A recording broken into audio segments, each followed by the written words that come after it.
இந்தியாவுடைய வெளியுறவு கொள்கை கவலை அளிப்பதாக இருக்கிறது. அமெரிக்கா இஸ்ரேல் ஆதரவு நிலையை எடுத்து செயல்படுவது இந்தியாவுக்கு நல்லதல்ல, உலக அமைதிக்கும் நல்லதல்ல.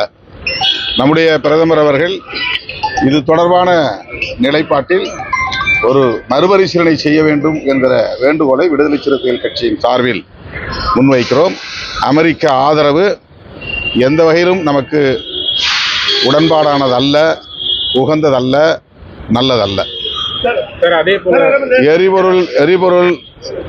எரிவாயு உள்ளிட்ட கச்சா எண்ணெய் போன்ற எரிபொருள் தட்டுப்பாடு உலக நாடுகளையே அச்சுறுத்தி கொண்டிருக்கிறது. இந்தியாவுக்கும் அது பொருந்தும். ஆகவே உடனடியாக இந்த போர் நிறுத்தம் செய்யப்பட வேண்டும், இந்த போர் நிறுத்தப்பட வேண்டும்.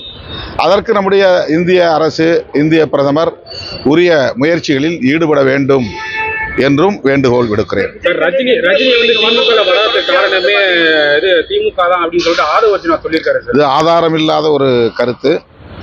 அவர் எந்த அடிப்படையில் இவ்வாறு அதை சொல்லியிருக்கிறார் என்று தெரியவில்லை.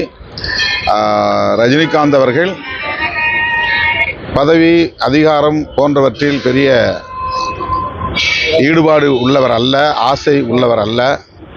அவர் அந்த நிலையில் இருந்து முற்றிலும்